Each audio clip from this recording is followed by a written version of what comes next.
Just got out of a tournament, and the kids look fantastic. This is youth because our high school sessions don't start till next week.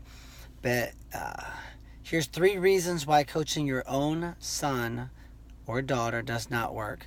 Number 1, you as a parent are emotionally involved. And you can't help to be. That's normal. You're supposed to be. They're your kid. But that doesn't work. Number 2, you tend to look for the bad things and not the good. A coach looks for the good things. You, as a parent, will probably look for the bad. And while there's no absolutes, I think that this is probably an absolute for most of us, myself included. I don't coach my own son. I help him. I watch his wrestling videos. While he's wrestling, I record his matches and I talk into the microphone and say, right there you should have pushed and slide your hips, right hand to the ankle, or your level change was deeper that second time, that's why you scored. Or maybe here you should have stalemated this position because, the time was out. Talk to your coaches and tell them to do a better job of keeping track of this of the time. Things like this.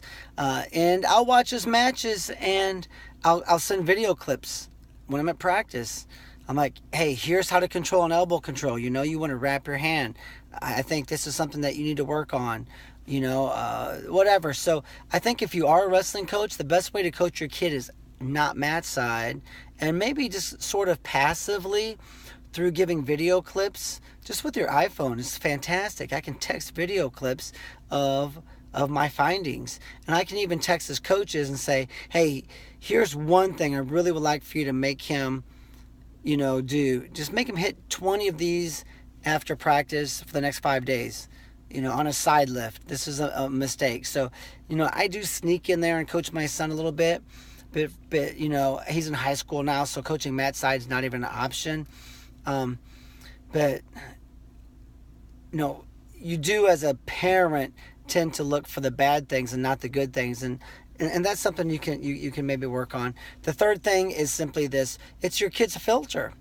I can say something to Madeline or Cohen's, to those kids after their matches today. They look fantastic, by the way, and they take it as coaching. Their dad can say the same thing, and they might filter it. Not really these kids, but most kids could possibly filter it as criticism. I can say something to my son if I'm coaching Matt's side, and he looks at me like I'm mad, or I've even made him cry before when he was 8-9 years old, and that's when I said I'm done. And I got Todd Burke or Sean Gant or Steve Cross. I'm like, hey, will you coach Ty for me? I'm gonna stand back in video, and I might coach a little bit, but plus these guys don't yell moves all from the mat side the whole time, so they had an idea about how to coach mat side. Your kid's not on a remote control. You can't talk them through the match. Just shut up. Don't yell 6,000 moves a match. Let them wrestle. Let them have the feel, But it was one of those things where my son was filtering this. And who knows, maybe at times I did speak in the bad tone. But, so if I coach a couple of kids this weekend at a tournament, they're going to look at it as coaching, whether it's during the match, before, or after. If the dad, he can give the same advice that I gave during the match or after with the same tone, and they're probably going to filter that as criticism. So it's not always a dad's fault.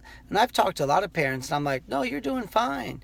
But you need to be the 35-year-old. You need to be the 40-year-old. You need to be the 47-year-old. You need to remove yourself from the mat. Remove yourself from the practice. Remove yourself from the kids' wrestling match. And, maybe a little coach the way I do, kind of passively, just sneaking it in there or communicating with the coaches. But for the most part, being emotionally involved is one thing. Having an instinct to point out the negatives, which is normal, that's not good.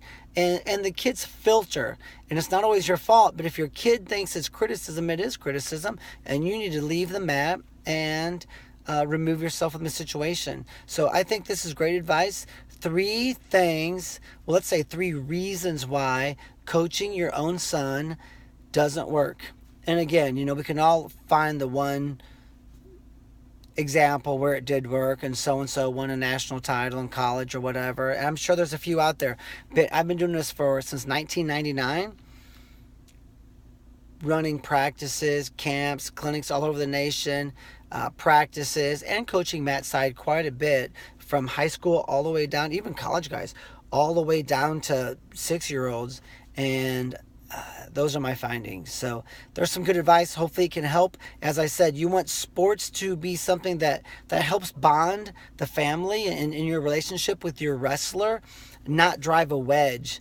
And sometimes it's your fault, sometimes it isn't, sometimes it's the filtering process, and sometimes it's just God's way. And as kids get older, they're going to pull away from their parent.